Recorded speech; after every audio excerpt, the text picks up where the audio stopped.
मिलता रहेगा आपको जो कुछ भी चाहिए। अगर रिश्ता बन गया दयालु से और दयालु के दरवाजे पर यदि आप पहुंच गए तो खाली तो नहीं जाओगे, क्योंकि वह दिए बिना भेजता नहीं है। संबंध, सही रिश्ता यदि दुनिया में कोई निभा सकता है, एक बाप और बेटी का रिश्ता यदि कोई निभा सकता है, एक बाप और बेटे का रिश्ता यदि कोई निभा सकता है, एक दामाद और ससुर का रिश्ता यदि कोई निभा सकता है, एक दादा और पोते का रिश्ता यदि कोई निभा सकता है, अगर पोती और दादा का रिश्ता कोई निभा सकता है, नानी नाती पंती का रिश्ता यदि कोई निभा सकता है, तो मेरा विश्वनाथ, मेरा दयालु वैद्यनाथ, मेरा शंकर ही निभा सकता है। मेरा शिव, मेरे शंकर निभा सकता है।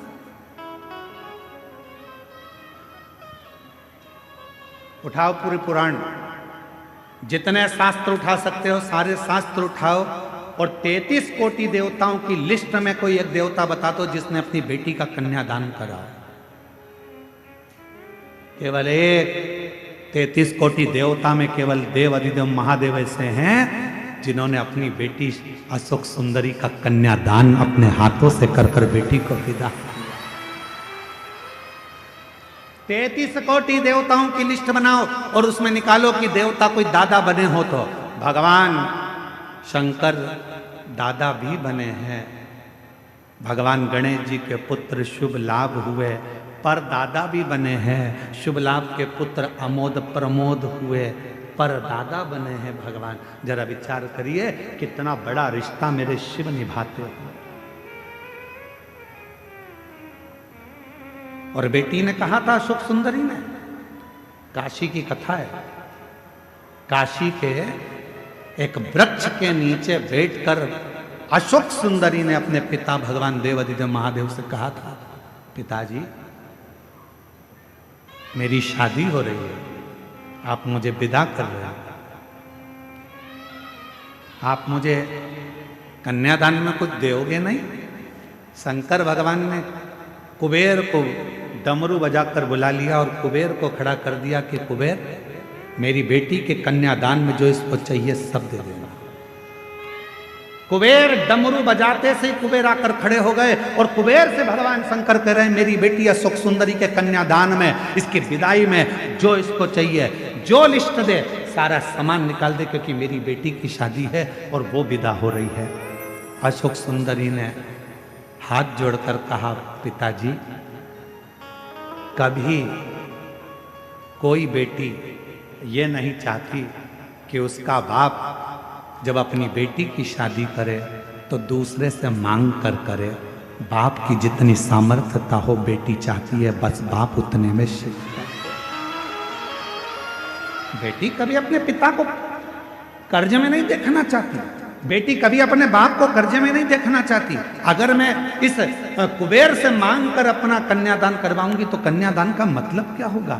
हम मांग कर शादी ना करें। आजकल का शादी का फैशन ऐसा हो गया, इतने बड़े बड़े शादी के मंडप लगने लगे, इतना बड़ा बड़ा शादी का कार्य होने लगा, इतने बड़े बड़े फंक्शन होने लगे कि लोग, बाप सोचता है कि मेरी बेटी की शादी कैसे करूंगा, कहीं से 5 लाख मांगता, कहीं से 2 लाख मांगता, ऐसे कर कर 10-12 लाख रुपए इकट्ठे कर कर तब बेटी की शादी करता है। उसके पास कुछ नहीं होता, कर्जे में लदा लूम हो जाता है। यही सोचकर तो कुबेरेश्वर धाम पर एक नियम बना दिया कि आने वाले समय में कोई भी अपनी बेटी की शादी कुबेरेश्वर धाम पर आकर कर सकता है, उसका कन्यादान भी कुबेरेश्वर धाम देगा और उसका शादी का खर्चा भी पूरा कुबेरेश्वर धाम उठाएगा। कोई भी कर सकता, इसीलिए नियम बनाया। पिताजी इस कुबेर से मांगू मैं, ये अच्छी बात नहीं, मेरे पिता से मांगूंगी ना जो मांगूंगी। शंकर भगवान ने अपनी बेटी अशोक सुंदरी को गले लगाकर कहा, मांग, तुझे कन्यादान में क्या दूं, तेरी विदाई में मैं तुझको क्या दूं बेटी, मांग ले। अशोक सुंदरी ने गले लगकर भगवान शंकर जी से कहा, बाबुल केवल इतना दे देना, तेरे मंदिर में तेरे शिवलिंग के आगे अगर कोई एक लोटा जल चढ़ाने के लिए मेरे जैसी कोई बेटी आए, जो मांगे उसकी झोली कभी खाली ना रह पाए, बस इतना बात है, बस इतना। इसलिए ये व्यासपीठ आपके सामने बार बार कहती है कि सारी समस्या का हल एक लोटा जल। ये व्यासपीठ कहती है अगर कोई स्त्री, कोई नारी, कोई पुरुष, कोई बेटा, कोई बेटी, अगर जिंदगी में कोई बुजुर्ग भी है और उसके जीवन में तकलीफ चल रही है, दुख चल रहा है, कष्ट चल रही है, बीमारी से घिर गया है, बहुत बड़ा टेंशन सामने आकर खड़ा हो गया है, तुम हिम्मत मत हारना, तुम किसी के दरवाजे पर जाकर रोना मत ही, घर में से एक लोटा जल भरना और आपके घर के पास में जो शंकर जी का मंदिर है वहां रोज जाना चालू कर देना। 15 दिन 20 दिन में तेरा दुख मिटना प्रारंभ हो जाएगा। वो हाथ पकड़ लेगा। शिव जी ने वचन दिया सुख सुंदरी को, हे अशोक सुंदरी सुन, तू मेरी बेटी है। उसी तरह इस मृत्यु लोक में जन्म लेने वाला एक पुरुष, एक स्त्री मेरा बेटा और बेटी कहलाएंगे।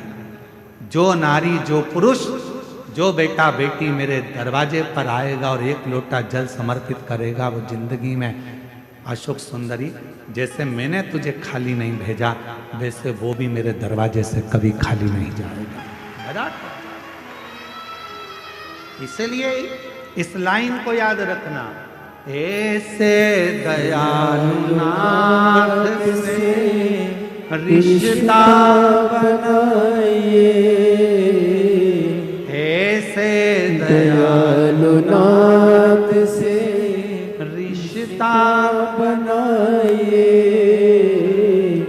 मिलता रहेगा आपको जो कुछ भी चाहिए, मिलता रहेगा आपको जो कुछ भी चाहिए, और ऐसा करिश्मा होगा जो हुआ कभी नहीं,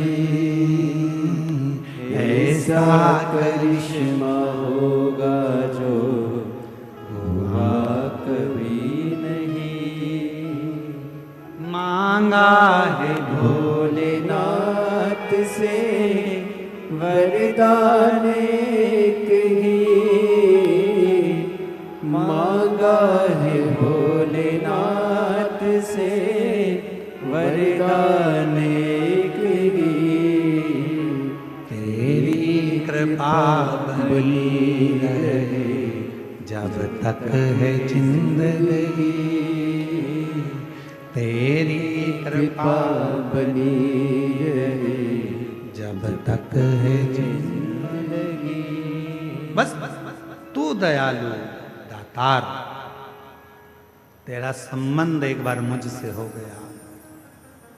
जितनी मेरी जीजियां बैठी हैं और जितनी आस्था चैनल पर कथा सुन रहे हो, जितने फेसबुक यूट्यूब पर कथा श्रवण कर रहे हो, जितने मोबाइल पर कथा सुन रहे हो, जितने जितने बाहर बैठकर, चाहे रोड पर बैठे हो, दुकान पर बैठे हो, पंडाल में बैठे हो, चाहे कहीं पर भी बैठकर कथा का रसतत्व ग्रहण कर रहे हो, आज बाबा के धाम से ये मान कर जाना कि हमारा और शंकर जी का रिश्ता क्या है।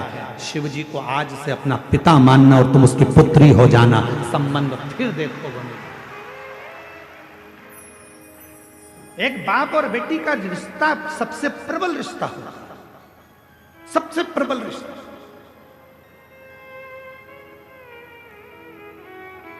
और देवघर की कथा है, यह रिश्ते की कथा है। कितना विचित्र कथा है देवघर की, जरा सुनिएगा। शायद बाबा वैद्यनाथ की कथा आपने सुनी कि नहीं सुनी हमको नहीं मालूम, पर आज अगर मौका मिला है तो इस कथा को जरूर सुनो। क्या रिश्ता था। मां कौशल्या जी ने सुकौशल जी और अमृत प्रभा जी, कौशल्या जी के पिताजी और माता जी ने कौशल्या जी को शंकर की आराधना करना सिखाया था।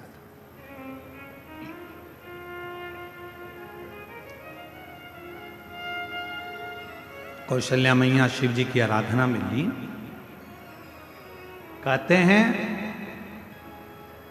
आनंद रामायण वर्णन करती है कि कौशल्या मैया 1 मिनट भी शंकर की भक्ति के बिना रह नहीं पाती। भाव की इतनी शुद्धता थी मां कौशल्या जी की। फिर वही बात आ गई, रावण ताव से शिव जी को भजता था और कौशल्या जी भगवान शंकर को भाव से भजती थी। भाव से भजती। एक दिन रावण ने सभा बुलाई, सारे ग्रहों को बुला लिया, सारे देवताओं को बुला लिया। रावण की लंका में सभा लगी हुई है, बड़े बड़े देवता बैठे हुए हैं, ग्रह बैठे, नाग, किन्नर, गंधर्व, अप्सरा, देवता, दानव, सब उस सभा में बैठे हुए थे। सब उस सभा में बैठे हुए हैं और उस सभा में चारों तरफ सब लोग बैठे हुए हैं और उस सभा में लंकापति रावण ने ऊंची आवाज कर कर कहा कि बताओ मेरे प्राण कैसे छूटेंगे, मेरी मृत्यु कैसे होगी। बड़े बड़े विद्वान बैठे थे, बड़े बड़े सभासद बैठे थे, बहुत देवता, गंधर्व, किन्नर, अप्सरा, पशु पक्षी सब उस सभा में बैठे हैं, असुर सुर सब उस सभा में। मेरे प्राण कैसे जाएंगे बताया जाए, कैसे मरूंगा मैं बताओ। तब किसी ने नहीं बताया। रावण को क्रोध आ गया तो सबको बंदी बनाने लगा। बंदी, अगर नहीं मालूम पड़ा तो मैं तुम्हें बंदी बना लूंगा। तब ग्रहों में ग्रह, सारे ग्रहों ने रावण से कहा, रावण तुम्हारी मृत्यु कौशल देश के राजा सुकौशल जी की जो लड़की है कौशल्या, उन कौशल्या माता के गर्भ से एक बड़ा विद्वान शूरवान एक पुत्र पैदा होगा, जन्म लेगा। उस बेटे के द्वारा तुम्हारे प्राण छूटेंगे। अब तो रावण को गुस्सा आ गया। कौशल नरेश, सुकौशल की लड़की कौशल्या और कौशल्या का बेटा राम मुझे मारेगा। हाँ। रावण ने सभा को विराम दिया, अपने गुप्तचरों को बुलाया। मेरी मृत्यु नहीं होना चाहिए, उसके लिए क्या करा जाए। एक ही काम है, कौशल्या को अपने यहां ले आ। जब लंका में माता कौशल्या आ जाएगी, कौशल्या अगर लंका में पहुंच गई तो उसकी कोई संतान नहीं होगी, संतान नहीं होगी तो तुम मरोगे नहीं। रावण ने उसी समय पर अपनी सेना तैयार कर कर कौशल राज्य में पहुंच गया और सुकौशल राजा के पास जाकर रावण ने हाथ जोड़कर प्रणाम किया। रावण उस समय पर शिव की आराधना नहीं करता था। बाबा वैद्यनाथ की कथा चल रही है, जरा सावधानी से सुनिएगा।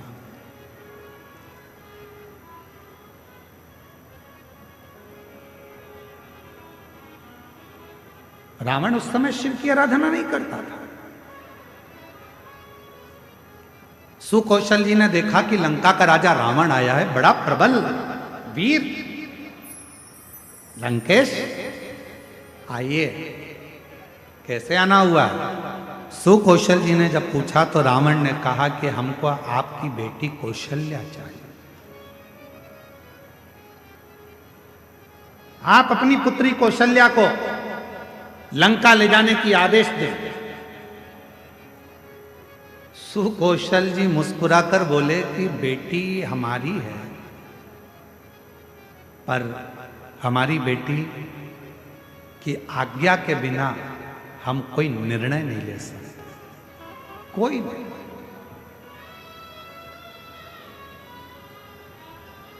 मेरी बेटी की आज्ञा के बिना मैं कोई निर्णय नहीं ले सकता।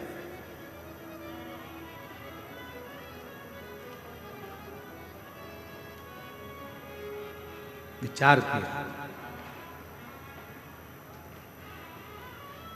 रावण ने पूछा तुम्हारी बेटी कहां है? सुकौशल जी बोले बस शंकर की भक्ति करती है तो अभी शिवालय से आ रही होगी। जो सामने से बेटी को आते हुए देखा तो कौशल्या इतनी सुंदर थी माता कौशल्या, इतनी सरल थी माता कौशल्या। शिव का जो भक्त होता है उसमें सहजता, सरलता, नम्रता अपने आप दिखती है, उसको दिखाया नहीं जाता। सरल, शिव जैसा भोला, शंकर जैसा सहज कौशल्या जी। लंकापति रावण ने कौशल्या जी को देखा तो कहा, आप ही कौशल्या? हाँ। सुकौशल जी की बेटी हो? हाँ।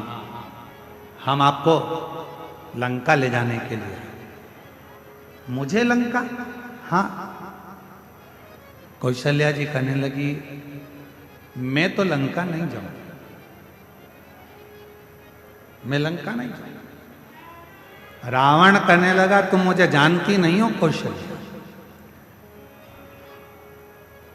अगर तुम मेरे साथ नहीं चली तो मैं दबाव के साथ तुम्हें लंका ले जाऊंगा। इतने में कौशल्या जी के मुख से निकल गया, लंकापति रावण सुन, तुम मुझे ले जाने की बात करता है, अगर बन सके तो तेरी लंका में एक बार उस कैलाशपति को ले जाकर बता दे तो कौशल्या लंका में प्रवेश कर जाए। तू एक बार उस कैलाशपति को तेरी लंका में ले जाकर बता दे तो ये मां कौशल्या जी कर रही हैं कि ये कौशल्या तेरी लंका में प्रवेश कर जाएगी। रावण हंसकर बोला, वो कैलाश पर रहने वाला शंकर, वो शंकर? अगर तुम बोलती कि विष्णु जी को लेकर जाओ तो बड़ी बात थी, तुम कहती कि ब्रह्मा जी को लेकर जाओ तो बड़ी बात थी, शंकर जी तो मैं अभी उनको लेकर आता। और रावण गया, देवाधिदेव महादेव की आराधना में बैठ गया, साधना में बैठ गया। शिव जी प्रसन्न नहीं हुए। अब बताओ, भाव में बैठा था कि ताव में बैठा था? भाव में नहीं बैठा ना, काय में बैठा था? ताव में। अब मैं ले जाकर मानूंगा। लग गया रावण पीछे। शंकर भगवान प्रसन्न नहीं हुए, तब रावण को लगा कि ऐसे नहीं मानेंगे। रावण ने अपना शीश काट कर देना प्रारंभ कर दिया। 9 शीश कट गए रावण के, 10वां शीश था। शिव जी सामने आकर खड़े हो गए। रावण, क्या चाहिए तुझको? रावण कहता है, बाबा मैं तुम्हें लेने आया हूं, तुम मेरे साथ लंका चलो।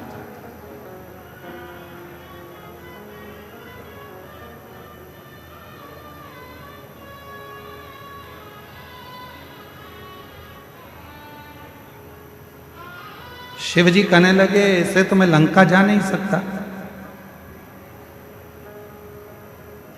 मैं लंका ऐसे जा नहीं सकता, चलना तो पड़ेगा।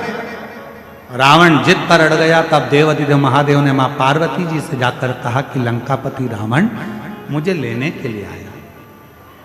शिव जी कहते हैं कि मैं नहीं जा सकता, मैं जानता हूं, पर पार्वती तुम बताओ क्या? जगत जननी जगदम्बा पार्वती जी ने कहा, प्रभु आप इस कैलाश को छोड़कर, इस भूमि को छोड़कर आप लंका नहीं जाओगे। तब भगवान शंकर जी ने कहा, कुछ तो करना पड़ेगा। पार्वती जी कहती हैं, आप जानो क्या करना है। शिव जी ने रावण से कहा, मैं खुद तो नहीं जा सकता, पर मेरा ये स्वरूप एक शिवलिंग के रूप में तुझे देता हूं, तू इसको लेकर चल जा, तू लेकर चल। शिवलिंग मेरा स्वरूप है, लेकर जा। रावण कहने लगा, ठीक है, आप अपना शिवलिंग दे दीजिए। शंकर भगवान का प्रतिबिंब स्वरूप शिवलिंग शिव जी ने उठाकर रावण को दे दिया। और रावण से कहा, सुन रावण, ये शिवलिंग तू जहां रख देगा उठने वाला नहीं, ले जा इसको।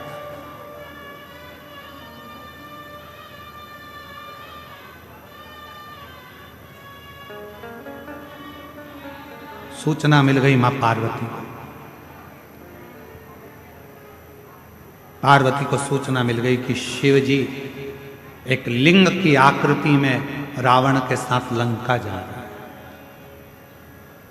रावण के साथ लंका, शिवलिंग। पार्वती की आंखों से जल बहने लगा। शिवजी ने पूछा, पार्वती तू रो रही है? तेरी आंखों में जल भरा है? हां। क्यों? जो मेरे हृदय में विराजमान था वो आज शिवलिंग की आकृति धारण कर कर लंका जा रहा है। ये शिवलिंग तो मेरा दिल है, मेरे हृदय में शिवलिंग है, और तुम उसको लंका भेज रहे हो।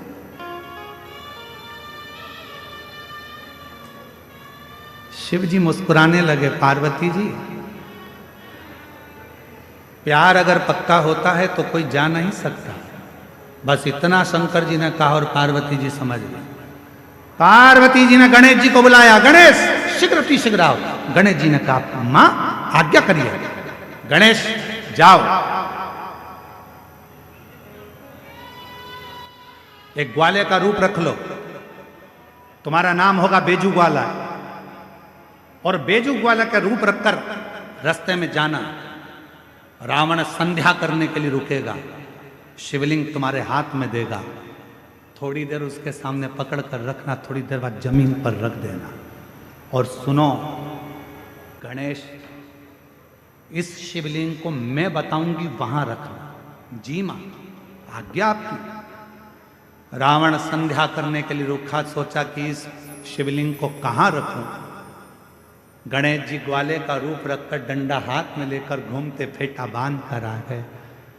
ओ महाराज क्या बात है? महाराज कहने लगे, मुझे संध्या करना है, ले ये शिवलिंग को पकड़ ले, जमीन पर मत रखना।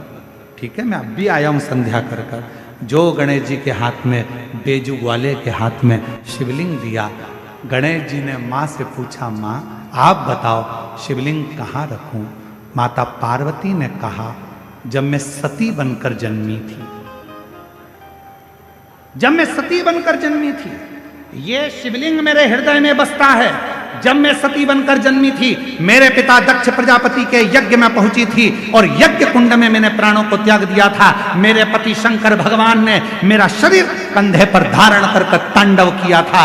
भगवान विष्णु ने सुदर्शन चक्र उठाकर मेरे शरीर के 51 टुकड़े कर दिए थे। वो टुकड़े में से एक हृदय इसी भूमि पर गिरा है, उस हृदय के मध्य में ये शिवलिंग लगाकर रख दे, बस वहीं में बैठे।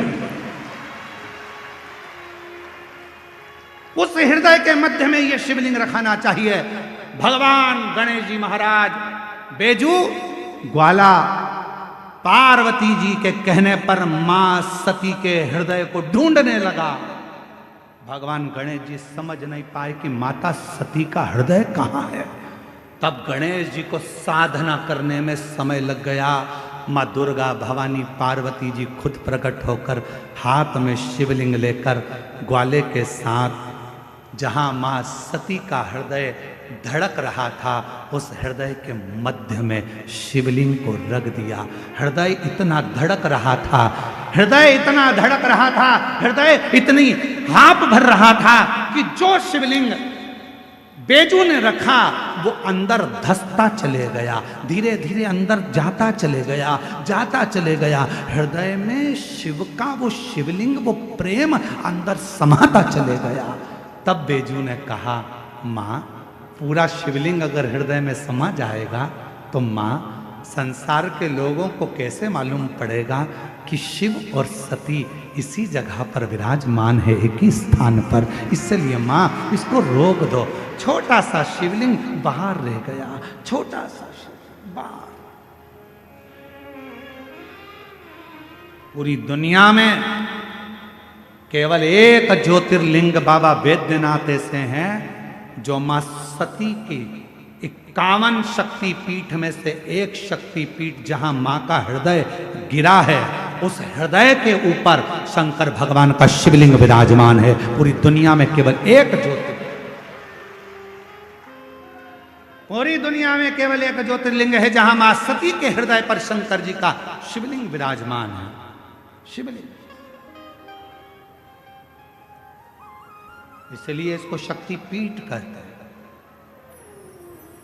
शिव शक्ति की पीठ है।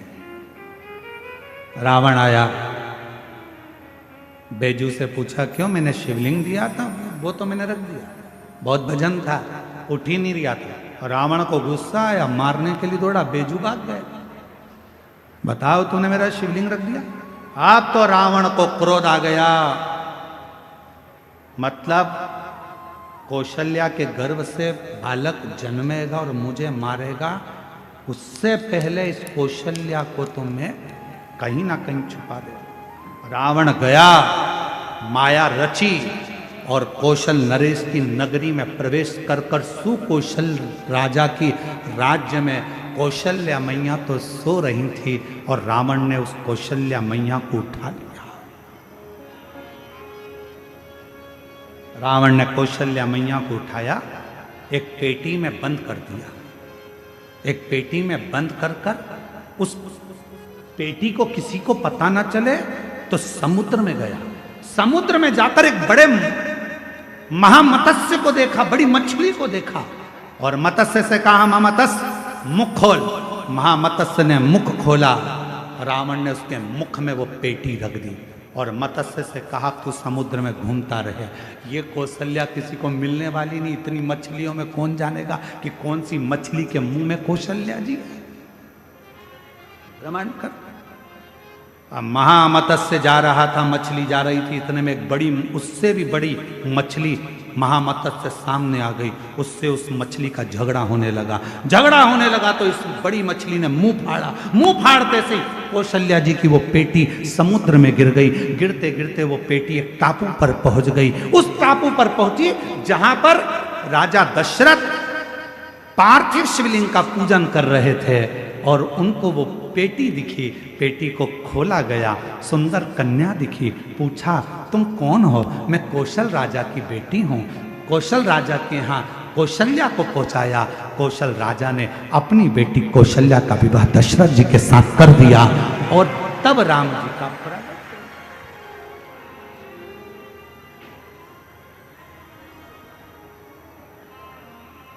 सहज कहां?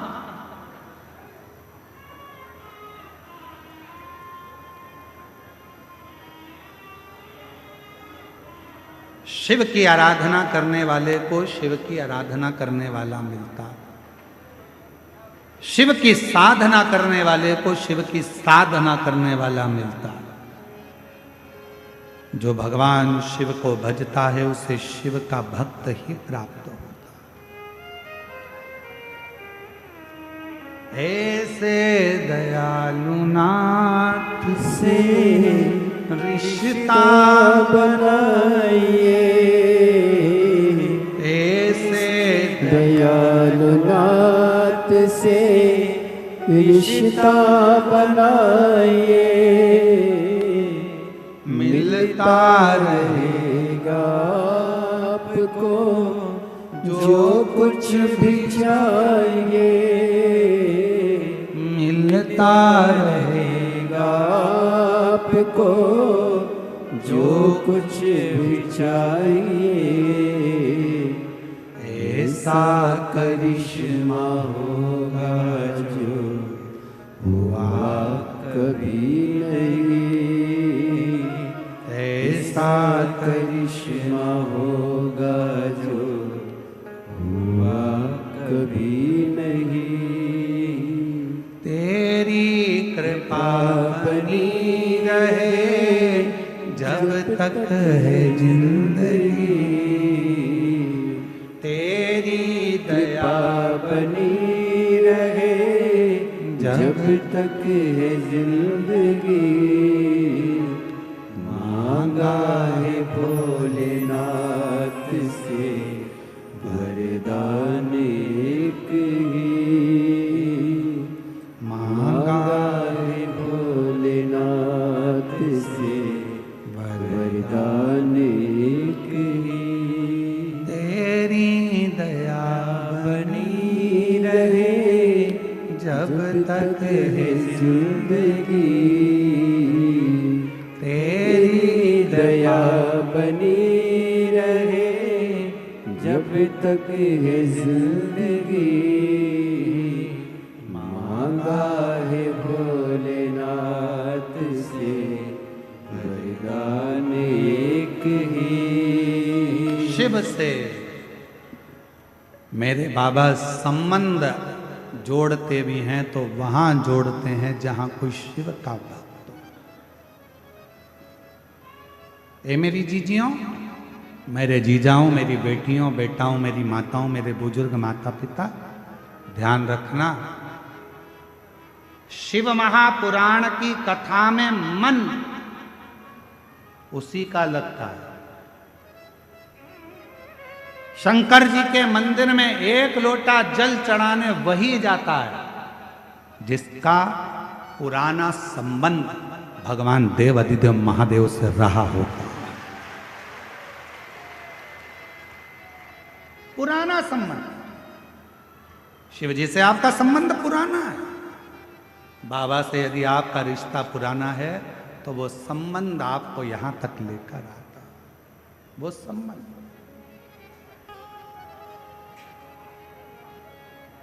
वो संबंध आपको यहां तक लाता, वो संबंध आपको नजदीक तक लेकर जाए। शिव के पास, अच्छा इस कथा में, बाबा वैद्यनाथ की कथा में एक चीज और देखने को मिलती है कि होनी तो होकर ही रहती है, उस होनी को कोई टाल नहीं सकता। होनी तो होकर ही रहती है। रावण ने पूरा दम लगा लिया था कौशल्या जी को छुपाने का, कौशल्या जी को छुपाकर रखने का, पर उसके बाद भी जो ललाट पर लिखा है वो तो होकर रहे। तुम कितना ही प्रयास कर लो, कितना ही, पर कभी कभी होनी नहीं भी होने वाली रहती है तो भी हम जान कर होनी की ओर जाते हैं। आप लोगों में से जितने लोग भी बैठे हैं शिव महापुराण की कथा में, मुझे विश्वास है कि आप कम से कम 2-3 साल से तो कथा सुन रहे हो। बोलो सही है कि गलत है? आप ईमानदारी से बोलो, अगर आप लोग 2-3 साल से कथा सुन रहे हो तो हम टीवी पर, अपनी आस्था चैनल पर, अपने फेसबुक यूट्यूब पर 3 साल से अगर कथा सुन रहे हो तो 3 साल से, उससे पहले से सुन रहे हो तो उससे पहले से, हम कथा में 1 या 2 बार तो कह ही देते हैं कि अपनी चेन, अंगूठी, मोबाइल, पर्स घर रख कर आना, पहन कर मत आना, कीमती सामान मत लाना। बोलो, बोलते कि नहीं बोलते? जम के बोलो जरा, बोलते हैं ना? 3 साल से सुन रहे हो तो 3 साल से बोल रहे हैं, 4 साल से सुन रहे हो तो 4 साल से बोल रहे हैं। तुम जितने साल से कथा सुन रहे होगे, कहीं ना कहीं घुमा फिरा के पूरी कथा में 1-2 बार को हम बोल देते हैं कि अपना मंगलसूत्र, सोने का चेन, सोने का सामान, कीमती सामान लेकर कथा मंडप में मत आना। क्यों? क्योंकि जहां देवता है वहां असुर है, जहां भक्त है वहां चोर भी है।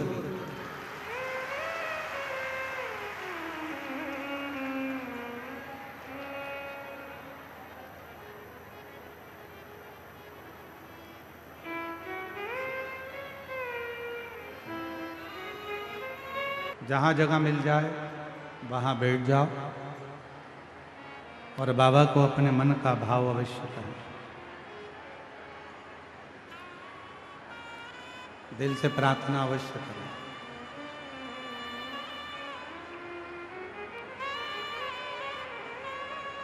हमारे बीच में जो अयोध्या की रानी राजकुमारी सूरी रत्ना जी, जिनका विवाह कोरिया में हुआ था, उनके वंशज किम सेंग वॉन जी, मेडी जी यहाँ कोरिया से आए हैं। एक बार उनके लिए जोरदार ताली बजाकर स्वागत करें। इनकी एक बार दिली इच्छा थी कि हमने सुना है कि भारत में एक कथा ऐसी होती है जिस कथा में बिना बुलाए, बिना निमंत्रण के लोग आते हैं और लाखों की संख्या में आते हैं। तो उस क्राउड को देखने के लिए, उस भीड़ को देखने के लिए, उन भक्तों के सैलाब को देखने के लिए आपका बहुत दिन से मन था, जो इस कथा के पंडाल में आकर आपने दर्शन किया। मैं मिडी जी से निवेदन करूंगा कि आप अपने हृदय की बात जो आप यहाँ देखने के लिए आए थे, कि इतना भीड़ क्या कथा को सुनने के लिए बिना बुलाए आ सकती है, बिना किसी गाड़ी को भेजे, बिना किराए दिए क्या इतने लोग आ सकते हैं? उस मन के आपके भाव को मैं सुनना चाहूँगा। एक माइक, फिर अपन बाबा की कथा को आगे बढ़े। आपकी दिली इच्छा थी कि इतना भीड़ बिना बुलाए, बिना निमंत्रण के कैसे आ जाती है? एक बार जोरदार ताली बजाएं। श्री शिवाय नमस्तुभ्यम। श्री शिवाय नमस्तुभ्यम। हर हर Mahadev. Hello everyone, my name is Sangwon Kim. I'm from South Korea. How can I say? I heard about Panditji from various sources, especially from my friends. So, and today actually I got invited to come here, but I was so surprised to see this kind of big crowd, and I feel like I'm getting some big blessing from Panditji sir. Yeah, thank you very much. Thank you very much. ये कह रहे थे कि इनका नाम Maddie Sangwan किम है। ये Korea के राजवंश से हैं। इन्होंने काफ़ी जगहों पे और बहुत जगहों पे गुरुजी के बारे में सुना, क्योंकि इनके आधे खून में हिंदुत्व है, तो ये चाहते थे हिंदुत्व को देखना देश में। तो ये बोल रहे हैं कि जब मैंने गुरुजी के बारे में जगह जगह लोगों से सुना, और अब जब यहाँ आया और उनके प्रति लोगों का प्रेम और निष्ठा देख रहा हूँ, तो इनको बहुत अच्छा लग रहा है। धन्यवाद बहुत बहुत मेडी जी। एक बार जोरदार ताली बजाकर उनका स्वागत करेंगे। बाबा से प्रार्थना करेंगे, दिल से अपने मन के भावों को शिव जी से कहेंगे, हृदय से बाबा को प्रार्थना करेंगे।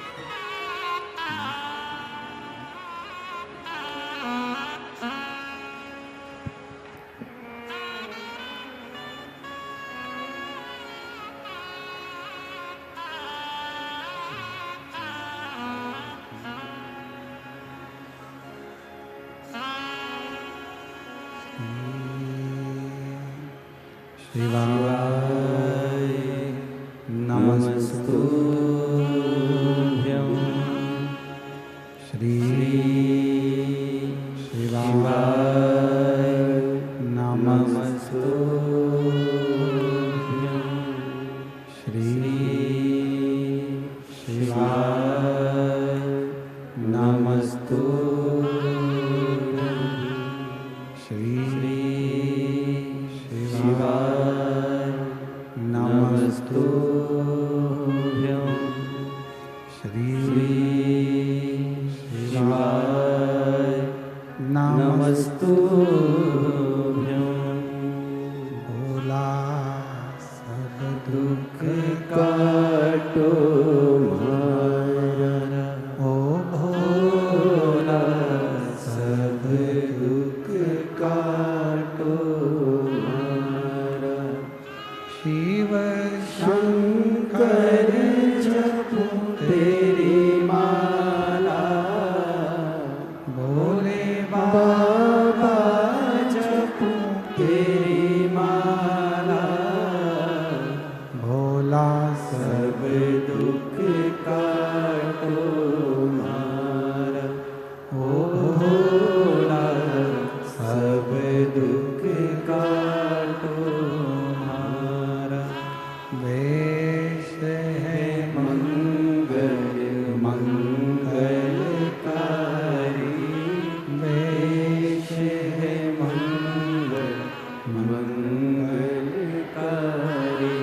शमशान वासी हमारा, शमशान वासी हमारा, ओ भोला सब दुख काटो हमारा, ओ भोला सब दुख काटो हमारा।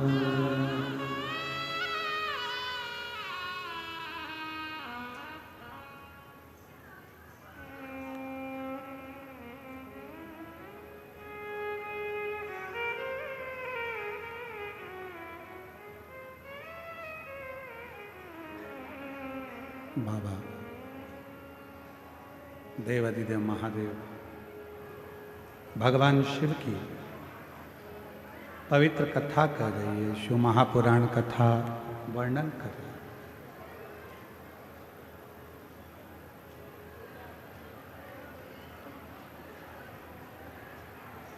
है। रावण भाव से भगवान शिव को नहीं भज पाया, केवल शिव को प्राप्त करा तो उसने ताऊ से प्राप्त करना। ये बाबा देवघर की जो पवित्र धरा है, जो देवघर में बाबा देवाधिदेव महादेव जो विराजमान है,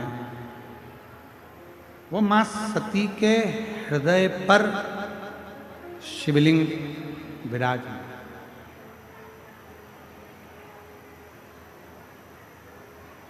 शायद 12 ज्योतिर्लिंग में से एक स्थान ऐसा है भारत की भूमि पर जहां शक्ति पीठ पर स्वयं भगवान शंकर का शिवलिंग विराजमान। शक्ति शिव कथा कर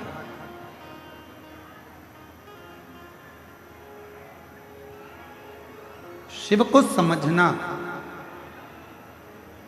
भगवान शंकर की अविरल भक्ति को समझना, भगवान देवाधिदेव महादेव के विश्वास को भरोसे को समझना कठिन। स्वयं ब्रह्मा जी भी नहीं समझ पाए।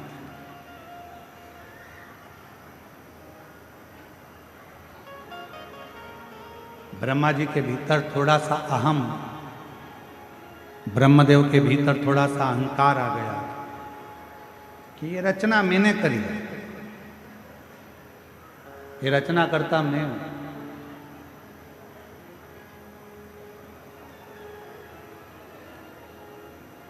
कई लोग कह देते हैं वो तो मैं जिंदा हूं तो काम हो रहा है, अगर मैं मर गई तो आटे दाल का भाव मालूम पड़ जाए। वो तो मैं कर रहा हूं तो हो रहा है, मैं चले गया तो तुम्हारी दुकान भी नहीं चली। कई लोगों के मन में आता है कि मैंने किया, और शिव महापुराण की कथा कहती है मैं संबोधन श्रेष्ठ संबोधन नहीं। भगवान शंकर के ससुर दक्ष प्रजापति ने भी केवल मैं का संबोधन करा। मेरा भवन, मेरा राज्य, मेरा नगर, मेरी बेटी, मैंने करा, मैंने करा, मैंने करा। आखिरी में फिर हुआ क्या कि दक्ष प्रजापति का सिर कटा, और दक्ष प्रजापति का सिर कटकर आखिरी में फिर बकरे का सिर लगा, और वो बकरा मैं करता। अच्छा करें, मत बुरे कर्म कर वरना पछताएगा, भगवान की आंखों से तू बच बच नहीं नहीं पाएगा, तू बच नहीं। पाएगा। अरे ओ अज्ञानी ज्ञानी मत करना, नादानी, तेरे कर्म का फल भी तो ही पाएगा। जैसा किया तूने तेरे आगे आएगा। मत बुरे कर्म कर्म कर बंदे वरना पछताएगा। भगवान की आंखों से तू बच नहीं पाएगा। तू बच नहीं पाएगा। ब्रह्मदेव के मन में अहमता उत्पन्न हुई, ये रचना मैंने करी। और भगवान देव आदिदेव महादेव का तो कहीं ब्रह्मा जी नाम ही नहीं है। भगवान नारायण के पास जाकर जब ब्रह्मा जी ने कहा कि ये पूरी रचना मेरी है, तब भगवान नारायण के मुख से निकल गया कि रचना तुम्हारी नहीं, ये रचना तो स्वयं इस पृथ्वी पर निवास करने वाले अगर कोई देव हैं तो वो देव अधिदेव महादेव, ये रचना तो उनकी है। ये सब कुछ उन्होंने रचा है, रचना उनकी है। प्रेशर बजा, ये आपकी रचना नहीं है, ये उनकी रचना। ब्रह्मा जी ने कहा मैं मानता नहीं। एक बड़ा सा पर्वत, उस पर्वत को भगवान ब्रह्मा और भगवान विष्णु ने घुमाना प्रारंभ करा कि हम जाने कि सृष्टि का रचना करता कौन है, आखिर शिव कौन है।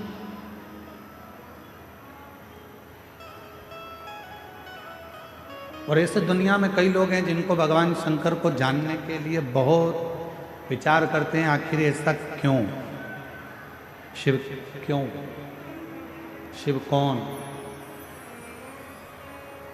और निवेदन है ब्रह्मा ब्रह्मलोक के देवता हैं, भगवान विष्णु वैकुंठ के देवता हैं, इंद्र इंद्रलोक के देवता हैं, गरुण गरुण लोक के देवता हैं, वरुण वरुण लोक के देवता हैं, पर केवल एक हैं देव अधिदेव महादेव, जो इस भूमंडल के इस पृथ्वी के देवता हैं, जिनको एक लोटा जल चढ़ाकर हम हमारी जिंदगी की सारी बातें शिव से कर सकते। अपने हृदय से हम शिव को कह सकते। मेरे भोले बाबा का एक काम सबसे प्रबल है, और वो सबसे प्रबल काम यह है कि जो मनुष्य हमसे मिलता है, मेरा भोले बाबा उसकी पारदर्शिता हमारे सामने प्रकट कर देता है।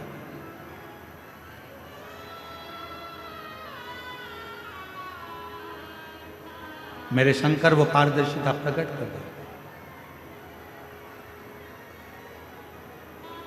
किसी भी व्यक्ति से जब आप मिलेंगे, जो शंकर भगवान को एक लोटा जल चढ़ाने वाला होता है, शिव को जल चढ़ाने वाला होता है, श्री शिवाय नमस्तुभ्यम बोलने वाला होता है, जो शंकर का गुणगान करने वाला होता है, शिव नाम लेने वाला होता है, जब वो किसी भी व्यक्ति से मिलता है, चाहे मेरी जीजियाँ हों, मेरे जीजा हों, मेरी बेटियाँ, मेरे बेटा, मेरी माताएं, मेरे बुजुर्ग माता पिता हों, आप अगर शंकर भगवान को एक लोटा जल चढ़ाते हो तो आप किसी से भी मिलोगे तो आपके सामने जब मिलोगे तो दो चीजें सामने आ जाएगी।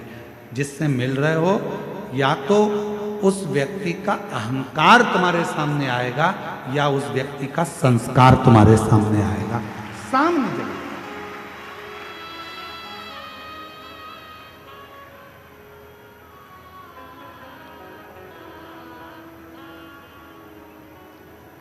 एक टीवी पर एक सीरियल आता है, कौन बनेगा करोड़पति। अरे बोलो तो जम के, सही है कि गलत है। उस पूरे सीरियल में मंजिल तक कोई पहुंच ही नहीं पाता। बोलो सही है। बहुत कम होंगे जो मंजिल तक पहुंचे होंगे। क्यों नहीं पहुंच पाते? किस लिए नहीं पहुंच पाते?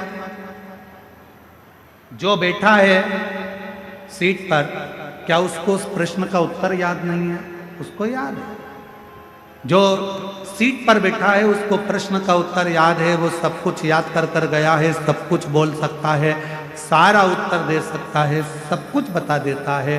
पर उस हॉट सीट पर कौन बना करोड़पति में सामने कंप्यूटर पर बहुत सारे विकल्प दे दिए जाते हैं, बहुत सारे ऑप्शंस दे दिए जाते हैं। बोलो सही है कि गलत है? 4 विकल्प हैं, इसमें से छांटो कौन सा सही है। बोलते जाओ उत्तर सही है। फिर अगर ये भी नहीं कर सकते तो फोन लगाकर बात कर सकते हो, आपके पास ये भी विकल्प है।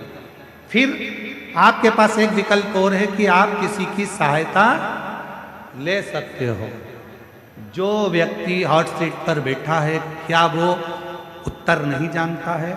उसको उत्तर मालूम है पर जैसे ही उसके सामने विकल्प आ जाते हैं वो उन विकल्पों में इतना फंस जाता है कि असली उत्तर को भूल जाता है और आखिरी में वो हार जाता है।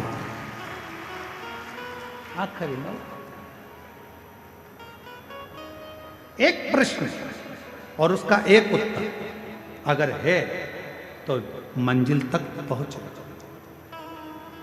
बहुत सारे विकल्प जब खड़े हो जाते हैं तो वो सोच में पड़ जाता है, ये बोलूं या ये बोलूं। विकल्प वो मंजिल तक पहुंचता नहीं। आज दुनिया के लोगों ने सारे विकल्प हटा दिए। पहले लोग कहते थे हमारे पास आना, हम तुम्हारा दुख मिटा देंगे। फिर कोई कहता था वहां चले जाओ, वहां तुम्हारा दुख मिट जाएगा। फिर किसी ने कहा वहां चले जाओ, तुम्हारी तकलीफ मिट जाएगी। वहां चले जाओ, तुम्हारा कष्ट मिट जाएगा। अब दुनिया के लोगों ने सारे विकल्प मिटा दिए, केवल एक हाथ में लोटा भर जल पकड़ा, शंकर जी के मंदिर में चढ़ाया, शिव जी को अपने मन की बात कही और रिजल्ट सामने आना प्रारंभ हो गया और वो अपनी मंजिल तक पहुंच गया। मंजिल तक पहुंच। विकल्प रहेंगे तो उलझे, ऑप्शंस रहेंगे बहुत सारे तो उलझे। अब कोई विकल्प नहीं है, कोई ऑप्शन, केवल एक सारी समस्या का हल श्री शिवाय बोल बम का नारा है। बस एक विकल्प उसको दिखता है कि मेरे को अब ज्यादा फंसना नहीं है आडंबर में। मुझे महाराज एक विश्वास, एक भरोसा। ब्रह्मा जी के मन में शंकर के प्रति विश्वास केंद्रित नहीं हो पाया। ब्रह्मा जी के मन में भगवान देवाधिदेव महादेव के प्रति विश्वास दृढ़ नहीं हो पाया और ब्रह्मा जी ने कह दिया कि मैं नहीं मानता। मैं मानता ही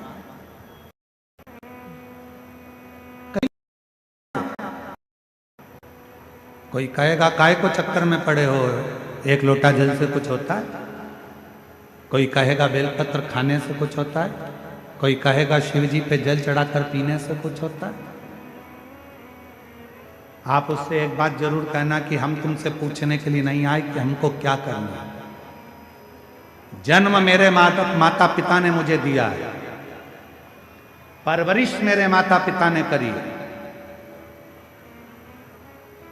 पढ़ाई मेरे माँ बाप ने कराई है, शिक्षा चिकित्सा मेरे माँ बाप दिए हैं। तो फिर मैं दूसरे के कहने पर ये नहीं करूंगी कि मुझे करना क्या है। मैं सनातन धर्म में जन्म ली हूं, अपने देव अधिदेव महादेव पर पूरा भरोसा कर कर महादेव की आराधना। शिव भटकने नहीं देता, शंकर भगवान आडंबर में पड़ने नहीं देता। आपका भरोसा कितना है, आप कितना शिव को मानते हुए आपके ऊपर निर्भर करता है।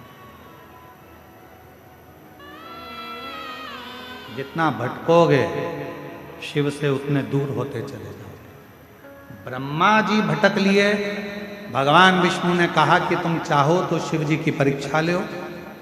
पर्वत को घुमाया, अग्नि का एक खंभ प्रकट हो गया। उस अग्नि के खंभ में से एक शिवलिंग प्रकट हो गया।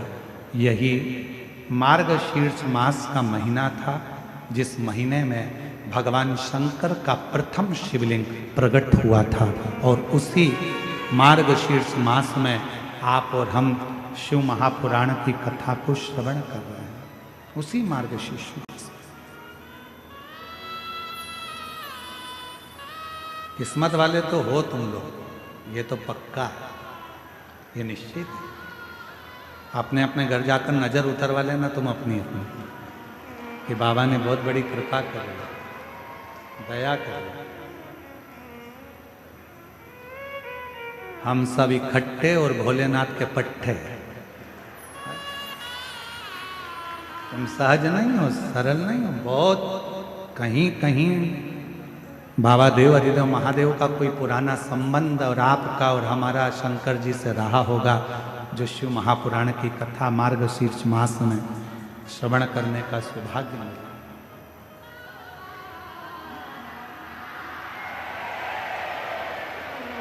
जो ये कथा में,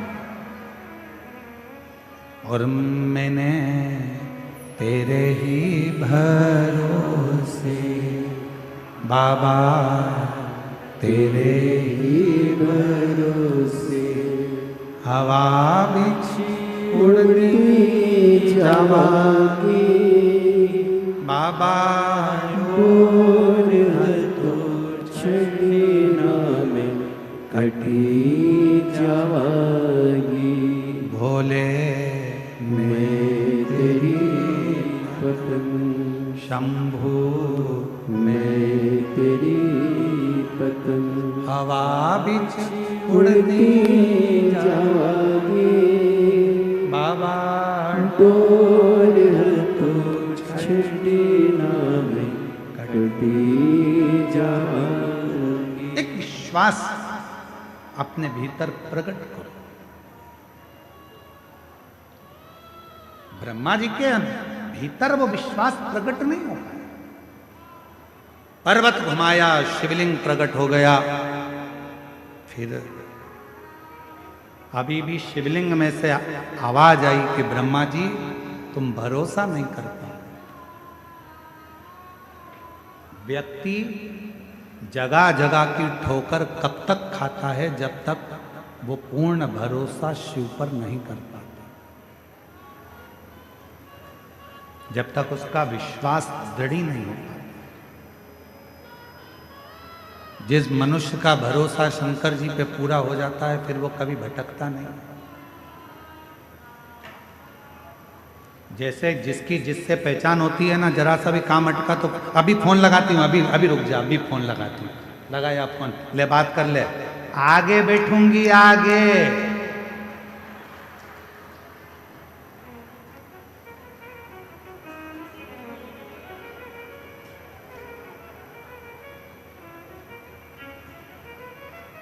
कई माताओं का आधा टेंशन था, कहीं कथा में बैठने के पास तो नहीं मिल रहा है। और कई लोगों ने थे कुछ लोग जिन्होंने सोचा कि अपना थोड़ा बहुत व्यापार कर लेंगे, तो उन्होंने सोचा कि अपना पास भेज देंगे, कौन पहचान में आ रहा है, बैठेगी तो बैठेगी, नहीं तो चली जाएगी। पर कौन बताए कि यह कथा करवाने वाला कोई दूसरा नहीं, बाबा देवघर वाला मेरा वैद्यनाथ बाबा है, माँ दुर्गा भवानी है। कौन वो संस्कार। और फिर अभी कथा के बीच में कहा था कि 6 साल से कथा सुन रहे हो कि चेन, अंगूठी, मोबाइल, पर्स लेकर मत आओ, क्योंकि तुम यहाँ पर, मेरा बाबा तो खुद डायमंड है, हीरा है। तुम अपना सोना चांदी हीरा पन्ना घर छोड़ कर आओ, यहाँ तो बाबा से मिलने आई हो ना, अपने पिता से कहने के लिए आई हो।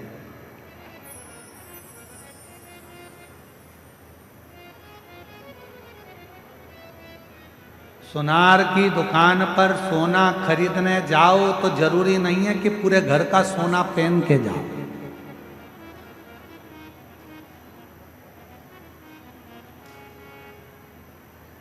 काय चंदन भैया, सही है गलत है? तुम भी सोनी हो है? सुनार की दुकान पर जाओ सोना खरीदने तो जरूरी नहीं कि पूरा सोना पहन कर जाओ। सुनार की दुकान पर सोना खरीदने जा रहे हो, तुम्हारा सोना पहनकर जाना जरूरी नहीं है। सुनार की दुकान पर जा रहे हो तो तुम्हारे पर्स में माल होना जरूरी है। तुम्हारा सोना पहनकर सुनार की दुकान पर नहीं जाया जाता। सुनार की दुकान पर तो बैग में, समझ गए, माल होना जरूरी है, पैसा होना जरूरी है। फिर तुम सुनार की दुकान पर जाओ तो सुनार भी तुम्हारा आदर करेगा, चाय मंगवाएगा, लस्सी मंगवाएगा, बैठो भाभी जी, काका जी, बैठो साहब, ये देखो वो देखो। सोना पहन कर गए तो उससे मतलब नहीं, माल, गड्डी, पैसा तुम्हारे पर्स में होना चाहिए। उसी तरह शिव महापुराण की कथा में अगर जाओ, शंकर के मंदिर में जाओ, तो तुम्हारा दिखावा जरूरी नहीं है। शंकर के मंदिर में और शिव की कथा में तो तुम्हारे दिल में शंकर का नाम होना जरूरी है। बस शिव स्वीकार। विश्वास, और हम विश्वास ही नहीं कर पाते, हम भरोसा नहीं कर पाते। विश्वास की मूल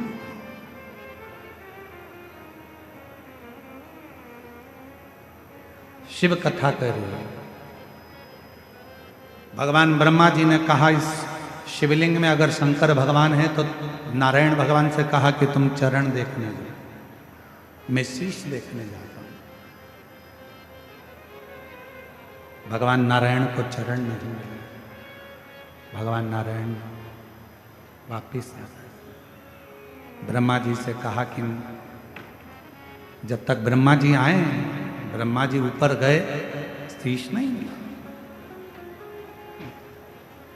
एक गोमाता निकल कर जा रही थी, ब्रह्मा जी ने उस गोमाता को पकड़ लिया, विनय करिए, आप हमारे साथ चलिए और चलकर भगवान नारायण के सामने कह दीजिए कि ब्रह्मा जी को शीश मिल गया। गोमाता ने कहा कि मैं झूठ बोलूंगी तो उसमें फायदा क्या है। ब्रह्मा जी ने कहा घर में सबसे पहली रोटी बनेगी तो तुमको मिलेगी, तुम केवल शंकर जी के सामने एक बार झूठ बोल दो। अब ब्रह्मा जी को कौन समझाए कि शंकर भगवान को सबसे ज्यादा प्रिय तो सत्य है, इसलिए कोई मरता है तो उसको ले जाते कहते हैं राम नाम सत्य है, क्योंकि ले जाने वालों को मालूम है कि जहां लेकर जा रहे हैं वो शमशान है और शमशान शंकर का धाम है। शिव के करीब में अगर जाना है तो थोड़ा सा सत्य बोलना पड़ेगा, थोड़ा सा सत्य।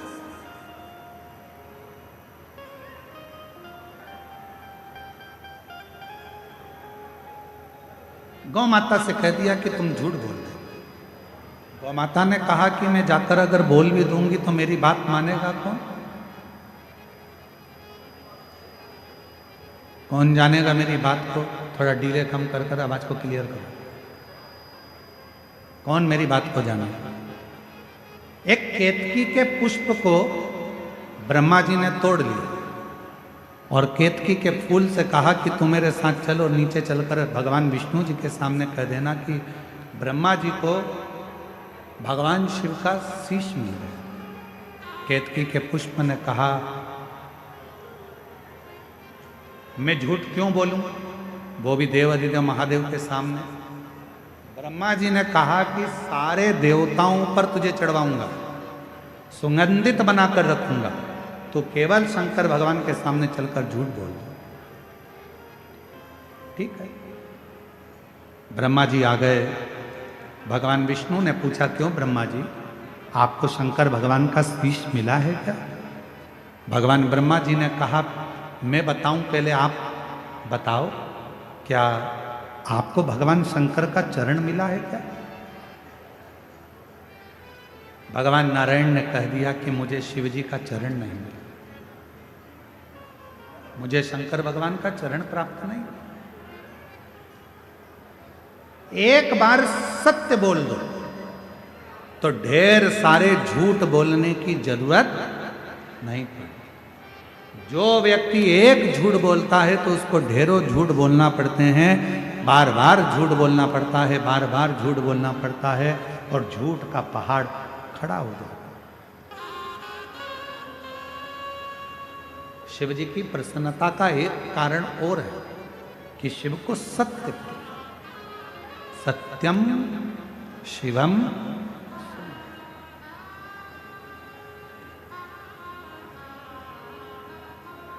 शिव को सत्य प्रिय। भगवान भोलेनाथ जी को सत्य की प्रियता। भगवान नारायण ने कह दिया कि भगवान शंकर का मुझे चरण नहीं मिला, कोई चरण मुझे प्राप्त नहीं हुआ। भगवान शंकर जी ने आकाशवाणी कहकर कर दिया, शिवलिंग में से आवाज आई, हे नारायण, आपने मेरी साक्षी में सत्य बोला है। आज से पूरी पृथ्वी पर आपकी सत्य की मूर्ति की पूजन होगी और दुनिया के लोग सत्यनारायण कहकर तुम्हें पुकारेंगे। तुम्हारी आराधना, तुमने सत्य कर। अब बारी आई भगवान ब्रह्मा जी की, तो भगवान विष्णु जी ने पूछा, क्या तुमको शंकर भगवान का सिर मिला है? क्या तुमने शिवलिंग का सिर देखा है? क्या तुमने शिवलिंग का दर्शन किया शीश का? ब्रह्मा जी ने कहा हाँ। शिवलिंग में से आकाशवाणी हो गई, ये ब्रह्मा जी झूठ बोल रहे हैं, इनको शीश का दर्शन नहीं। ब्रह्मा जी बोले ना मानो, गौमाता से पूछ लो। भगवान विष्णु ने पूछा, गौमाता तुम बताओ, क्या ब्रह्मा जी को भगवान शंकर के शीश का दर्शन हुआ है? गौमाता ने एक रोटी के चक्कर में झूठ बोल दिया और कह दिया, भगवान ब्रह्मा जी को शीश का दर्शन हुआ तो भगवान शंकर के शिवलिंग में से आवाज आई, गौमाता तू जगत की मां होकर झूठ बोलती है। ए गौमाता, तू जगत की मां होकर झूठ बोली है। पृथ्वी पर तेरी पूजन होगी, आराधना होगी, लोग तुझे सम्मान करेंगे, सत्कार करेंगे, सब कुछ करेंगे, पर गौमाता तूने अपने मुख से झूठ बोला है, इसलिए सारे देवताओं की परिक्रमा आगे से होगी, सारा दान आगे से होगा, पर गौदान और गौमाता की परिक्रमा हमेशा पीछे से होगी। इसलिए गौदान भी पूंछ पकड़कर किया जाता है और गौमाता की परिक्रमा भी पीछे से चालू कर कर पीछे विराम दी जाती है। तो झूठ बोल। तब ब्रह्मा जी ने कहा कि अगर ना मानो तो केतकी के पुष्प से पूछो। केतकी के पुष्प से पूछा, क्यों केतकी के पुष्प? तू बता, क्या ब्रह्मा जी को शीश का दर्शन हुआ? केतकी के पुष्प ने कह दिया कि ब्रह्मा जी को शीश का दर्शन हुआ। आकाशवाणी फिर हो गई, रे ए केतकी के पुष्प, तो झूठ बोलता है कि तुझे ब्रह्मा जी को शीश का दर्शन हुआ। मैं तुझे श्राप देता हूं, सारे देवताओं पर केतकी का फूल चढ़ेगा, पर यदि भूल से भी देवाधिदेव महादेव पर अगर केतकी का पुष्प चढ़ गया तो हजारों गौहत्या के दोष के बराबर उसको दोष लग जाए। हजारों। केतकी के पुष्प ने क्षमा। ब्रह्मा जी झूठ पर झूठ बोलते रहे, तब आखिरी में शंकर भगवान को क्रोध आया, अपने पांव के अंगुष्ठ के नख को तोड़ा, जमीन पर फेंका, उससे काल भैरव प्रकट हो गए। काल भैरव ने अपनी चीटी उंगली के नख को तोड़ा, ब्रह्मा जी के सिर पर मारा, ब्रह्मा जी का शीश कट गया और वो शीश झूठ बोलता रहा। ये आकाशवाणी झूठी है, ये आकाशवाणी झूठी है। ब्रह्मा जी का कटा हुआ शीश लुढ़कता गया, लुढ़कता गया, लुढ़कता गया। कटे हुए शीश से जो रक्त की धार निकली, उससे एक नदी प्रकट हो गई, जिसका नाम कर्मनाशा नदी है, जो आज भी उत्तर प्रदेश में बहती है। कर्मनाशा, जिस नदी के घाट पर लिखा होता है कि यह कर्मनाशा नदी है, इसमें हाथ धोने वाला, स्नान करने वाला, आचमन करने वाले के सारे कर्मों का नाश हो जाता है। सारे कर्म। भगवान विष्णु ने देखा और भगवान नारायण ने भगवान देवाधिदेव महादेव को नमन कर कर कहा, प्रभु क्षमा करिए, क्षमा करिए। हम जानते हैं कि ब्रह्मा जी ने गलती कर ली, पर आप कृपा करो और ऐसी कृपा करो कि इस क्रोध को शांत कर कर ब्रह्मा जी का जो कटा हुआ शीश है, ब्रह्मा जी का जो कटा हुआ शीश है,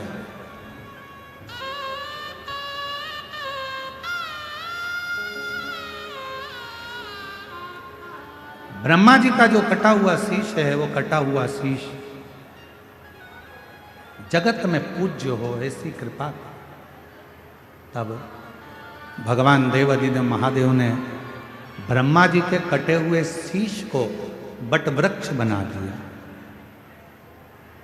और बट वृक्ष बनाकर भगवान शंकर उस बट वृक्ष की छांव में विराजमान हो गए। शिव जी का नाम बटकेश्वर महादेव पड़ गया।